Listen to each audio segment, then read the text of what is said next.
So I decided I was never going to be a teacher, I was never going to be a missionary, and I was never going to live overseas. Up until I was about 16, that's kind of what I had in my head. Mandy and I both went to Houghton College in upstate New York.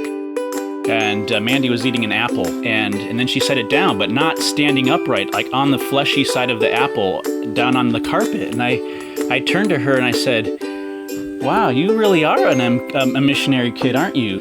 And she looked at me, picked up the apple and rolled it across the carpet and took another bite. And right away I just thought, okay, she might make a good missionary wife.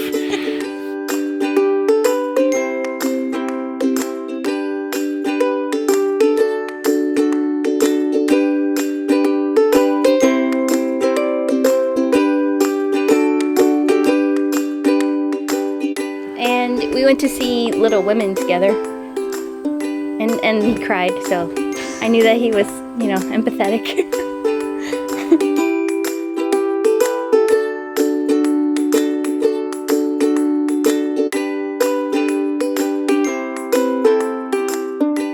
Originally, my role on the team was as a translation advisor, but in the last 2 years, I've also become the team leader for the project, being responsible for a lot of the planning and the logistics and the reporting, computer support.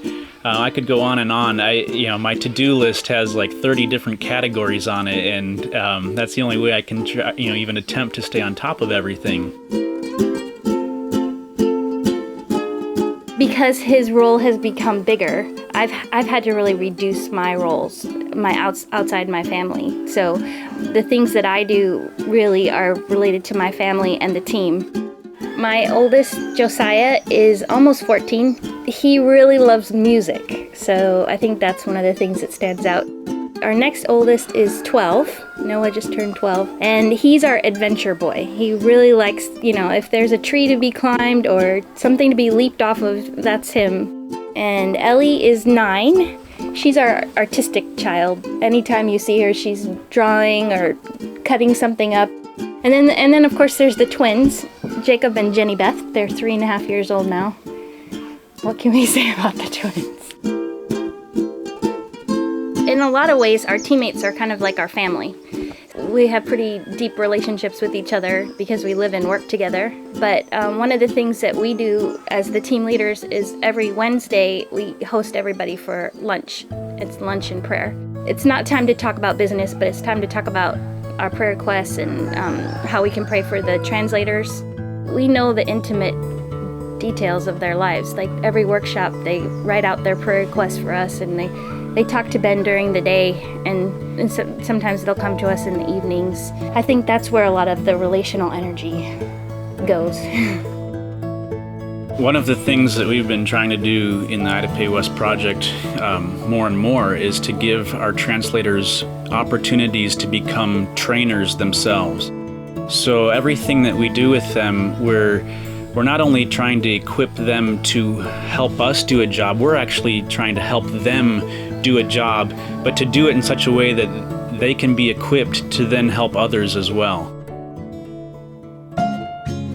When you first come, you're kind of like a rock star because everybody looks at you because you're different. Now that we've been here for 11 years, I feel like people are used to us. And so our immediate community, like everybody in this hamlet, is kind of like our family. So when I'm at the market and I see somebody from this hamlet, I'm like, oh yeah, that's one of our people. They also look after my kids. They'll tell them to stop doing something, or if they see them doing something dangerous, they'll tell them to stop. So they kind of feel some ownership of our kids too. We're their missionaries. Even though we've given up a lot, and sometimes that's hard and we struggle with that and we miss things that we've left, my kids are living with people in the missionary community from 20 different countries. And then they're living in the middle of a Papua New Guinean culture. They get to see people who really only know a life where they live off the land and live very simply, and yet they have almost everything that they need. So my children are gaining a whole lot. They're gaining an education that I think would be really hard for them to attain if we had stayed back home. We don't have a lot of the props that we would normally have in our home country. When we come to the village, we plan for 4 or 5 weeks of food at a time. And so I have to think, okay, how many bags of rice do I need? How many kilos of flour? How many kilos of sugar? How many cans of tomatoes? We can't just run to the grocery store at 11 o'clock at night. Because it's a busy life at home with all of our children, it forces us to take a step back and think, okay, what's most important? How can we actually survive? And not just survive, but be healthy. There's more to living an abundant life with Jesus than just focusing on our work and ministry, but it's living a full life in relationship with our family, with our neighbors, with everybody we come in contact with. And the only way we can do that is if we focus on the Lord needs to be number one, and we need to be able to spend time with Him, not only on our own, but as a family. And then after that priority, we need to make sure that our relationships with, within our marriage and with our children, that we're not losing sight of that.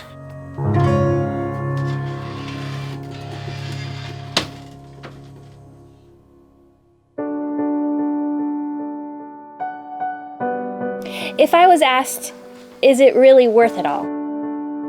Would I do this all over again? I would have to say absolutely yes. And I can't always say that. There are some moments when I think, oh my gosh, what did we do to ourselves? Why did we bring ourselves here? This is really a difficult life sometimes. One of the hard things is just missing family. Because when we left the U.S., our twins were 9 months old.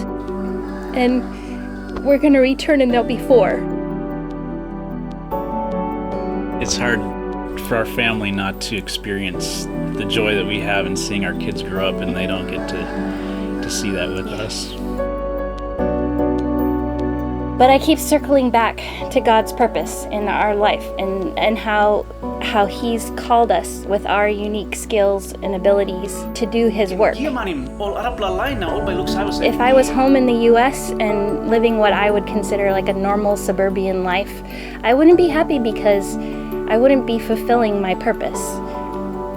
We're seeing people reading the Bible for the first time in their own language, and we're seeing how powerful God's Word is and how it's changing people's lives and how people are turning away from darkness, the evil things that they struggle with.